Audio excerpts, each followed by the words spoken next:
The sky burned with an unnatural hue, a deep crimson glow stretching across the horizon as the world stood at the precipice of annihilation.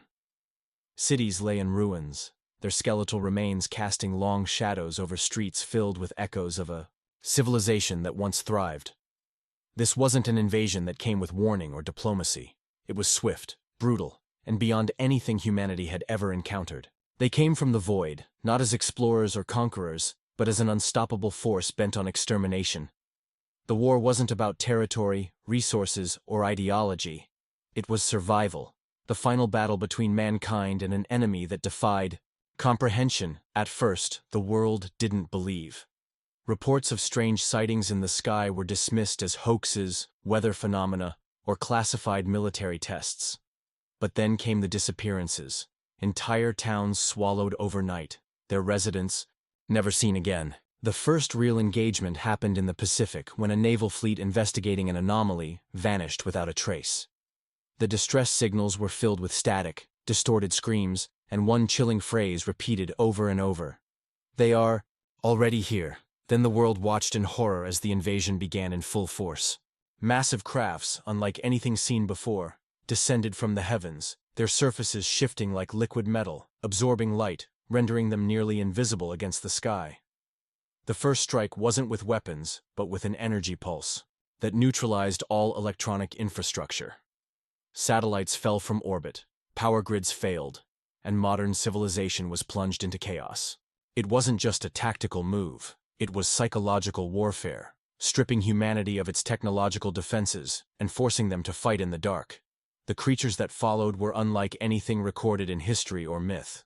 Towering entities, with biomechanical exoskeletons, their elongated limbs moving with an eerie precision, as if gravity held no sway over them. Their eyes, or what resembled them, pulsed with an internal glow, scanning, searching, erasing anything in their path. Conventional weapons had little effect. Bullets ricocheted harmlessly off their armor-like skin. Explosives barely slowed them down. Entire battalions were wiped out within minutes. Governments collapsed. Communication became fragmented. The strongest nations were reduced to silence in mere days. Yet, in the midst of destruction, humanity adapted. What remained of military forces, scientists, and survivors banded together in hidden enclaves, sharing whatever knowledge they had on the invaders. Patterns began to emerge. The aliens weren't just attacking randomly. They were searching for something. Cities built near specific mineral deposits were the first to be targeted.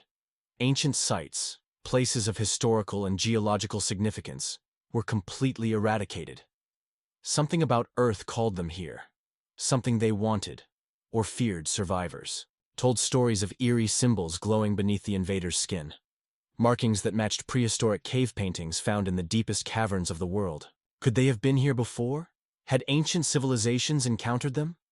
Questions mounted as desperate researchers pieced together fragments of lost knowledge, drawing connections between past extinctions and inexplicable artifacts buried beneath the earth. Every new discovery led to more uncertainty, but one thing became clear. This wasn't just an invasion. It was a continuation of something far older than human history itself, deep within a hidden bunker beneath the remnants of what was once Washington, D.C. A coalition of remaining world leaders, scientists, and strategists worked around the clock. They called it the Last Stand Initiative, a final attempt to understand and counter the invaders before humanity was completely wiped out. One breakthrough came from an unlikely source, an ancient manuscript recovered from a lost city in the Amazon. It depicted humanoid figures battling against creatures eerily similar to the aliens now attacking Earth. The script was nearly indecipherable, but one recurring symbol stood out, a depiction of a weapon unlike anything known to mankind. If the ancient civilizations had faced these creatures before, had they found a way to fight back? As time ran out, humanity's desperation turned to a singular mission. They had to uncover the secrets buried in history, to find what their ancestors had left behind, before the last remnants of human resistance were crushed beneath an enemy that seemed invincible. The final battle wasn't just about survival, it was about understanding the truth before there was no one left to remember it. The search for answers took humanity into the darkest corners of the world, underground ruins untouched for thousands of years, frozen wastelands where ancient structures, lay hidden beneath layers of ice and the deepest trenches of the ocean where strange anomalies had been recorded for centuries. Every expedition carried the weight of extinction on its shoulders. What they sought was more than just a weapon. They needed knowledge, the key to understanding why this war had happened before and why Earth had become the final battleground in the deserts of Egypt. A team of archaeologists uncovered a chamber buried beneath the Sphinx, its walls covered in inscriptions that depicted a celestial war. The carvings showed beings descending from the sky, their forms eerily resembling the invaders. But alongside them were figures of humans wielding objects that emitted beams of light, striking down the monstrous entities. The symbols suggested something more than mere mythology. The ancient people had not just feared these creatures, they had fought them. But how? Meanwhile, in the frozen tundras of Antarctica, a second discovery sent shockwaves through the Last Stand initiative. Deep beneath the ice, a structure unlike any known to history was found. A pyramid, predating any human civilization by tens of thousands of years. Inside, scientists uncovered a metallic construct covered in markings that matched those found in the Egyptian chamber. The metal was unlike anything on Earth, and its surface pulsed with an energy signature that defied known physics. The inscription spoke of a weapon forged from the very essence of the invaders themselves, a paradoxical power that could only be wielded by those who understood the enemy at a fundamental level. But understanding the enemy required more than ancient texts and artifacts. It required direct confrontation. The few survivors who had managed to kill one of the creatures in battle described moments of eerie vulnerability. Glitches in their behavior, hesitation in their attacks, as if something interfered with their instincts. Scientists analyzed the recovered bodies, discovering that these beings weren't just biological entities. They were hybrids of organic and quantum technology, their bodies adapting in real time to their surroundings. Every bullet, every explosion, every human attempt to fight back was recorded and countered within moments. Yet, something about the ancient weapons suggested a different kind of attack, one that bypassed their evolving defenses altogether. Then came the breakthrough. In an underground lab hidden beneath the ruins of what was once Paris, a team of engineers and cryptographers deciphered a crucial part of the ancient script. It described not just a weapon, but a frequency, a resonance, that disrupted the invaders' neural network, severing their connection to whatever controlled them. The realization was staggering. The aliens weren't mindless destroyers. They were part of a hive intelligence, guided by something far beyond the battlefield. And if that connection could be severed, they could be defeated with this knowledge. The Last Stand initiative accelerated its efforts. Engineers repurposed the remnants of Earth's fallen technology, forging a new kind of weapon, one designed not to destroy, but to disrupt.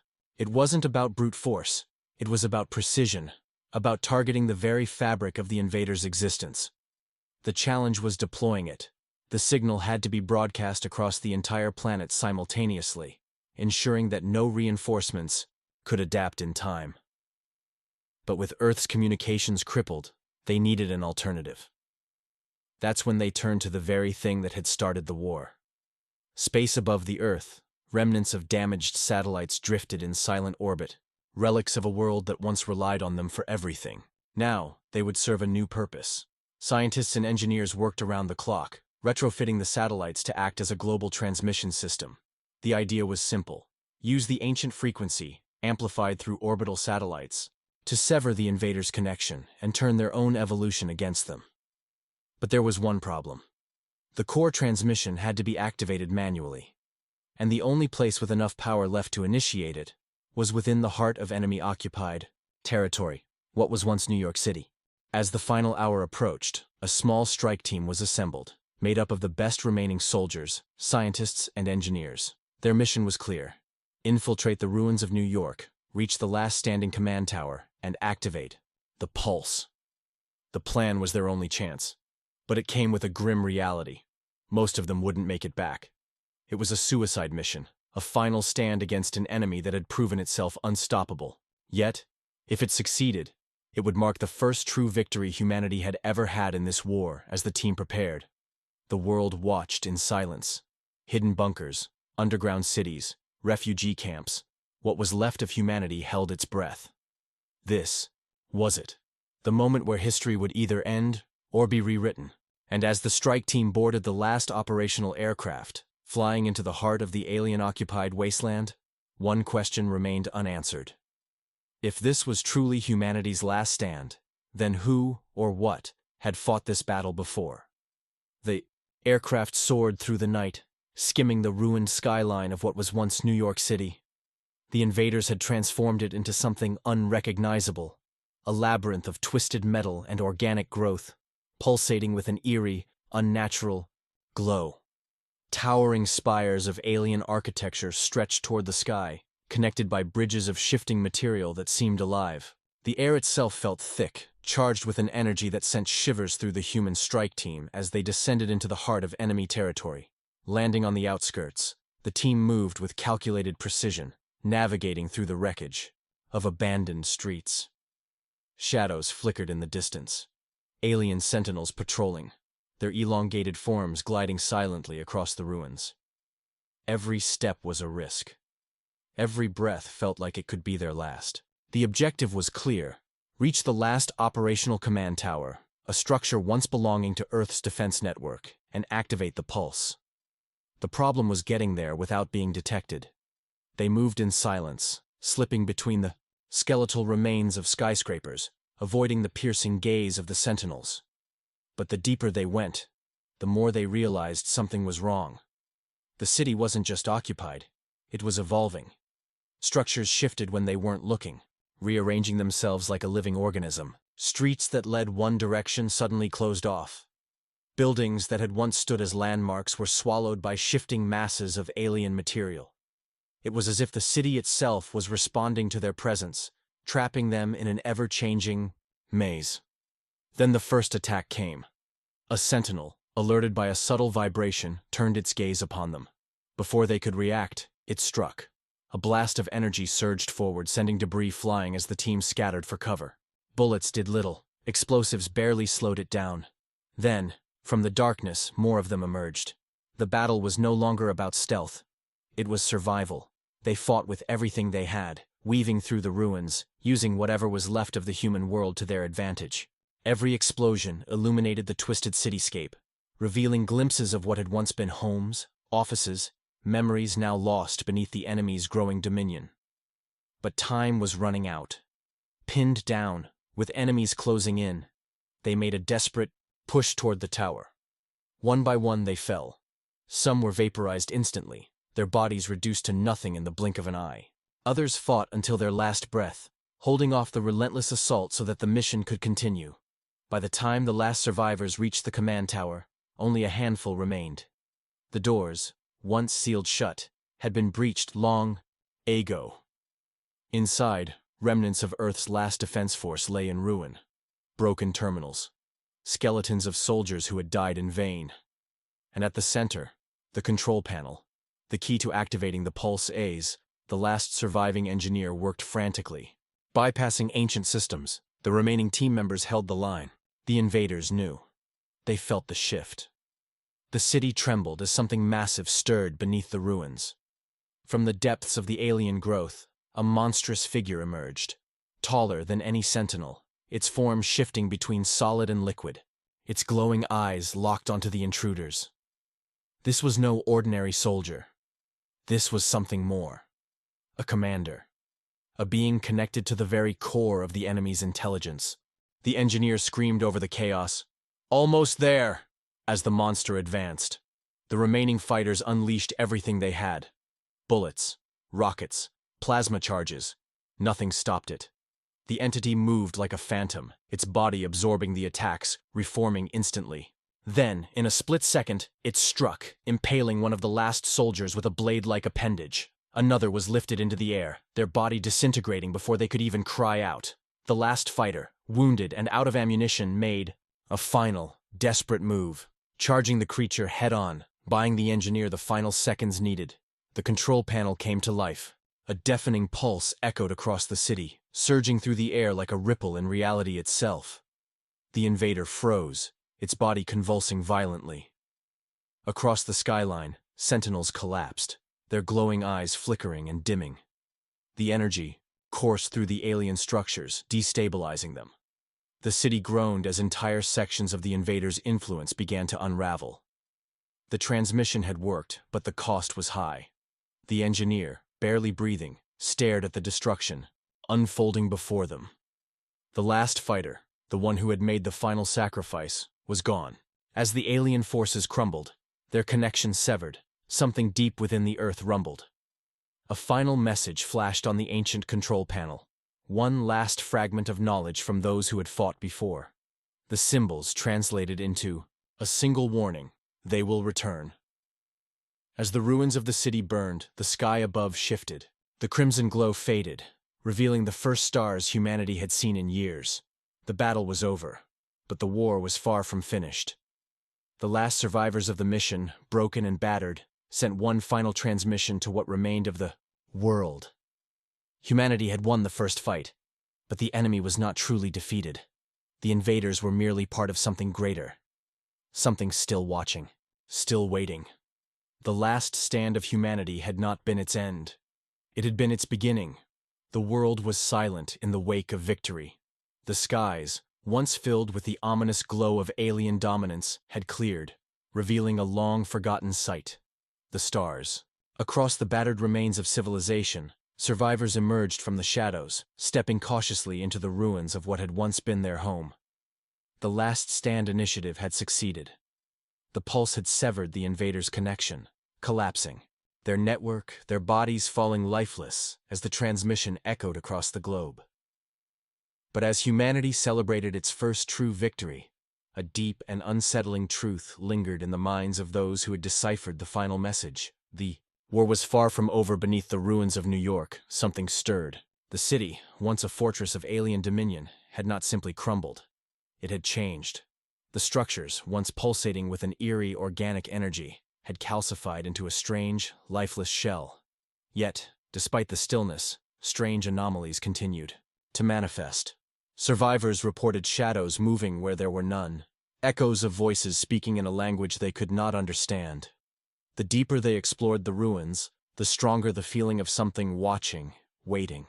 The pulse had cut off the invaders, but it had also awakened something else. At the heart of it all was the Last Stand initiative's remaining leadership. Scientists, strategists, and military officers who had survived the war. They knew that severing the hive mind had not destroyed the invaders. It had merely cut them off from their source of command. But what was that source? The answer, it seemed, lay not on Earth, but in the void beyond. Signals had begun transmitting from deep space, repeating patterns that matched those found in the ancient texts.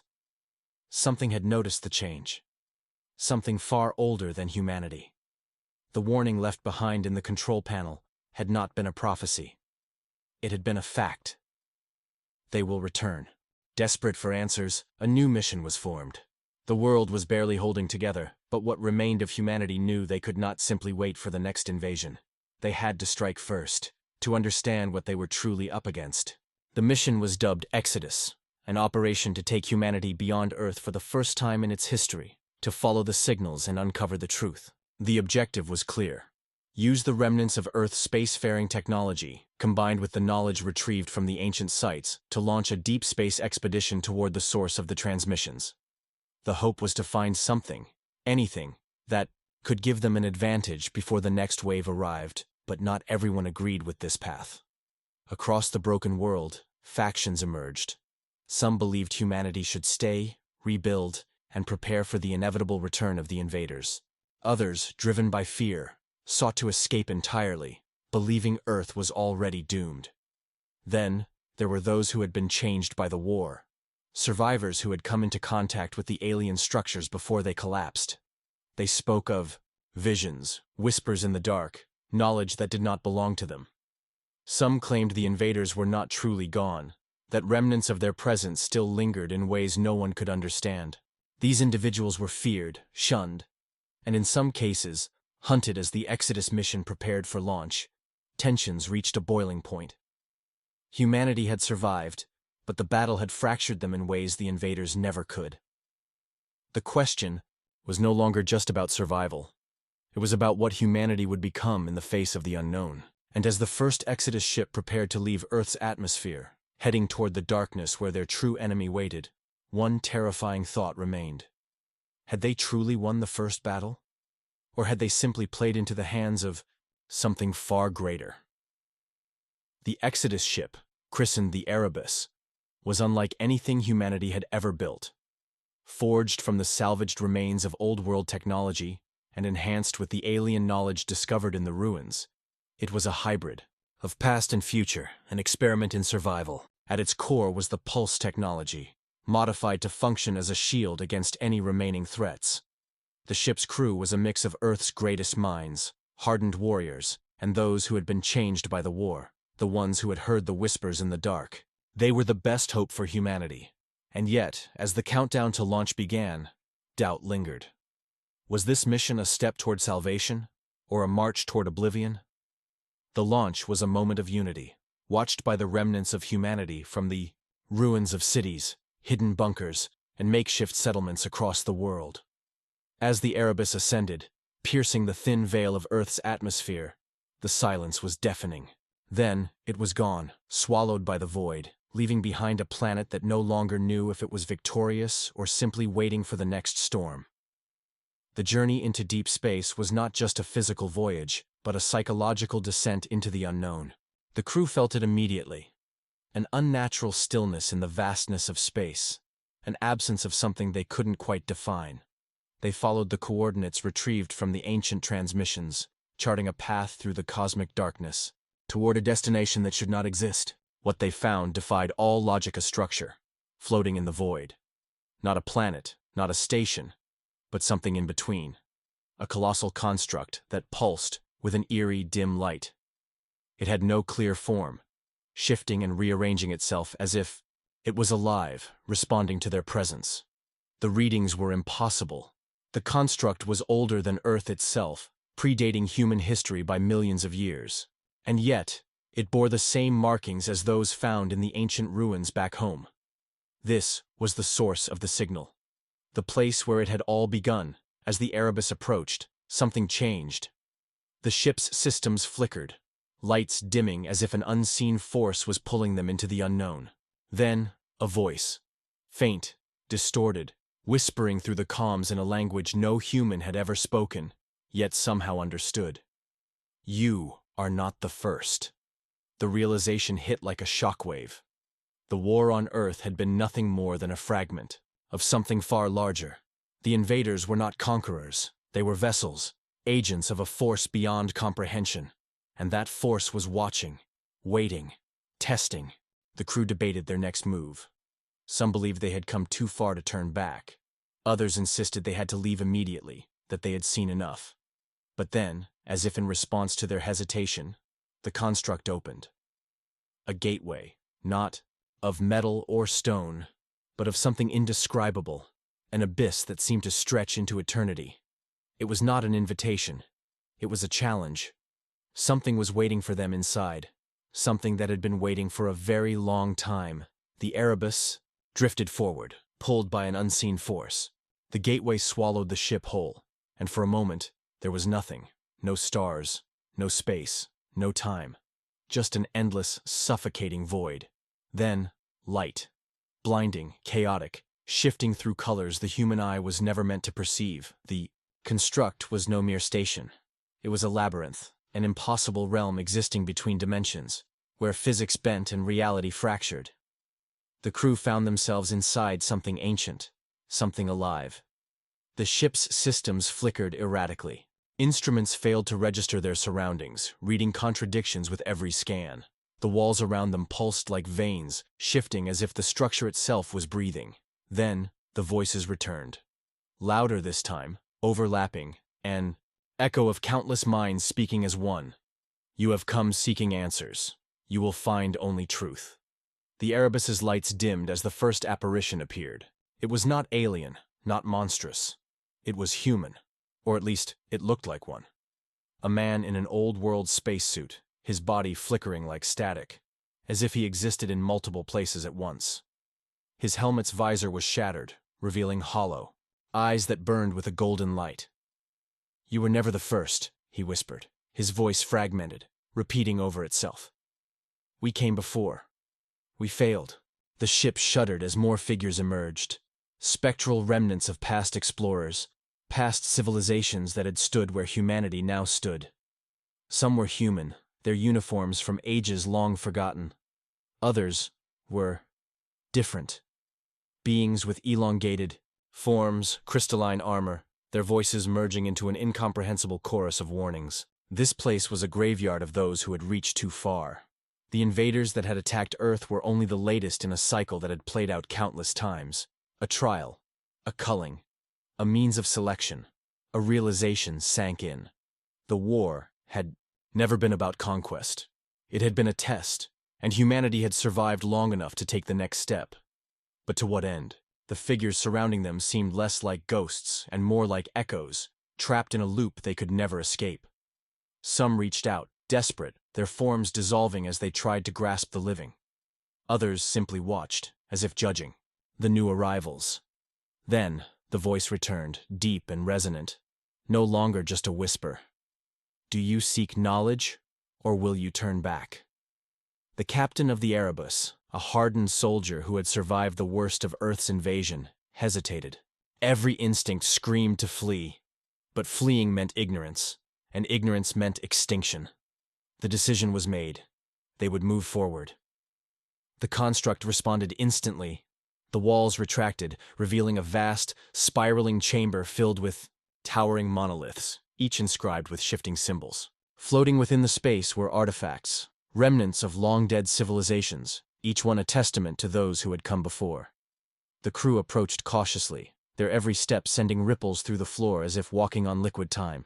Itself. The knowledge was here, waiting. But knowledge had a cost. One of the scientists reached out to a monolith. The moment their fingers made contact, they convulsed, their bodies seized by an unseen force. Images flooded their mind. Flashes of wars fought across galaxies, civilizations rising and crumbling under the weight of something they could never defeat. And then, the final revelation. The architects of this trial were still out there, watching, measuring, waiting for the right moment to return. The invaders on Earth had been nothing more than pawns in a game played on a scale beyond human comprehension. And humanity, by surviving, had just signaled that it was ready for the next stage. The trial was not over. It had only just begun. The scientist collapsed, gasping, their eyes now the same eerie gold as the specters around them. We have to leave, they choked out. We weren't meant to be here. Not yet. The Erebus lurched as the construct began to shift again. The walls folded inward, the passage behind them sealing shut. The ship's engines flared to life as the crew scrambled to escape. The structure seemed to resist, as if reluctant to let them go. Then, just as suddenly as they had entered, they were expelled. Space returned. The void was gone. And the construct was no longer there. As they set a course back to Earth, no one spoke.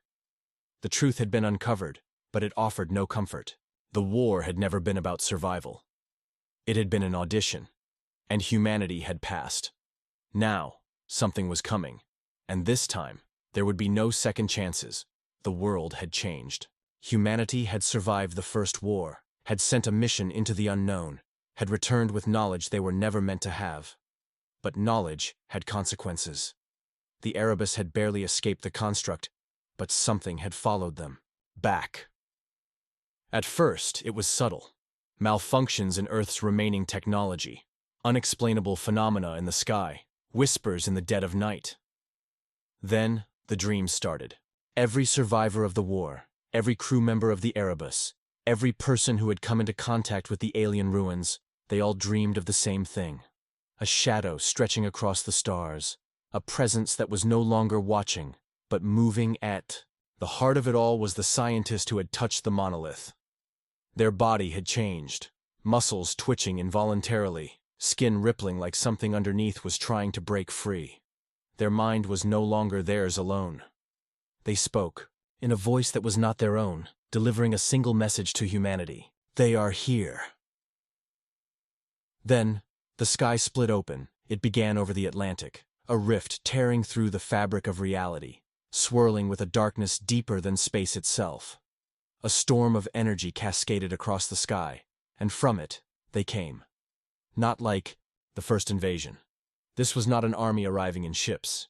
This was something far worse. The stars themselves shifted, bending under the weight of their arrival. The sky was no longer the sky. It was their doorway, and through it, they descended. They were beyond comprehension. Towering entities that pulsed with shifting forms. Neither solid nor entirely real. Their shapes twisted, rewriting physics itself, bodies composed of pure energy, pure will. They did not walk, did not fly.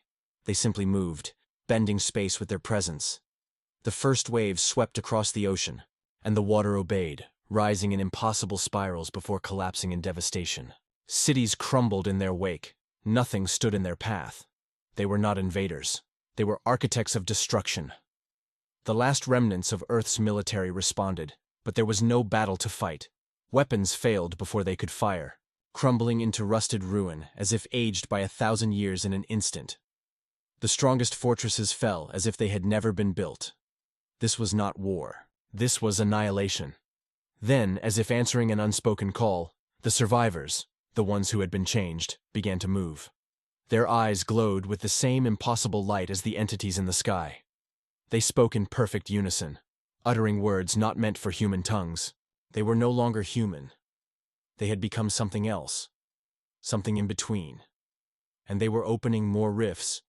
Humanity had reached beyond its place in the universe, had been tested, had been marked. Now, the final judgment had begun.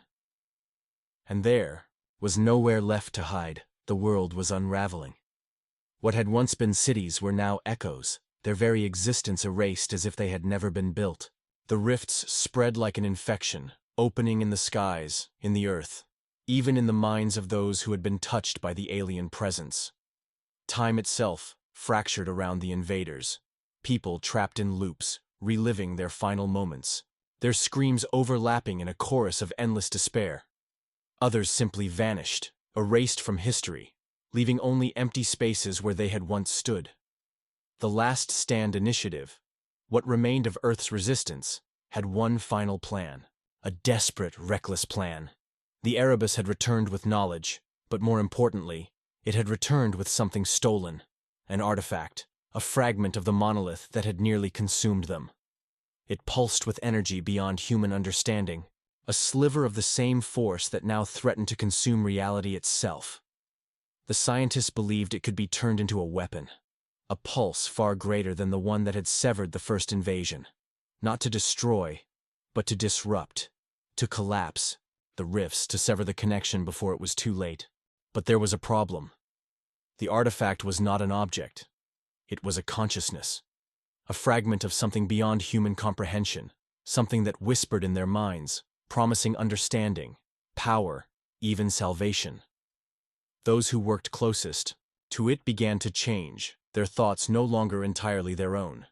Some turned against the initiative, sabotaging their own efforts, convinced that humanity was not meant to resist, but to ascend. Others simply disappeared, walking into the rifts willingly, their faces twisted in expressions of reverence. Time was running out. The invaders were no longer simply erasing humanity. They were rewriting it. The sky burned with symbols that no human had ever written, but that every survivor could somehow understand. Words of a new order, a new existence. Humanity was not being destroyed. It was being transformed. The Erebus was prepped for launch once more, carrying the artifact to the last operational station orbiting Earth. From there, the pulse would be activated, amplified through every remaining satellite, sending a signal not just through Earth, but through the fabric of reality itself. If it worked, the rifts would collapse, the invaders cut off, their influence severed. If it failed, there would be nothing left to save as the ship launched. The world below shattered. The ground cracked open as something massive pushed through, a form so vast, so incomprehensible, that it defied reason. It was not one of the invaders. It was something older, something that had been waiting. The rifts had not just been an invasion.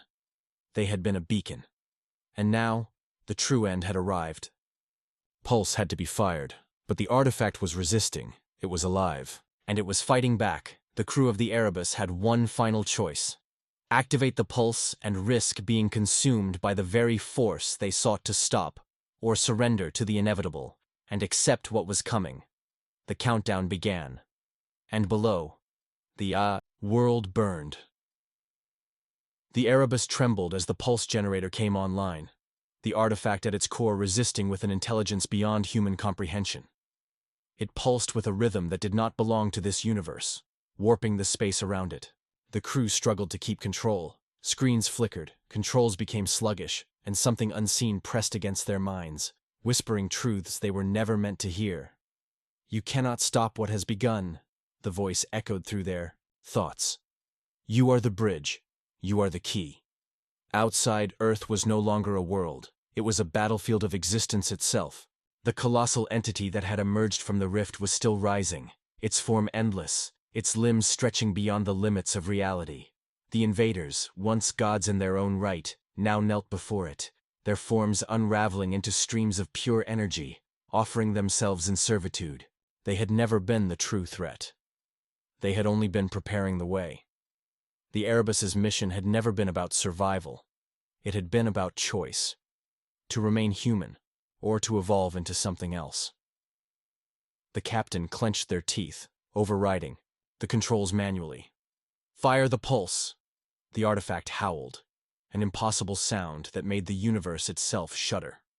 The pulse erupted, not as a wave, but as a rupture in time and space, tearing through the fabric of the rifts, cutting through the presence of the invaders like a scythe. The sky shattered, the stars flickered. For a moment, everything paused. Then, reality collapsed. The Erebus was no longer in orbit.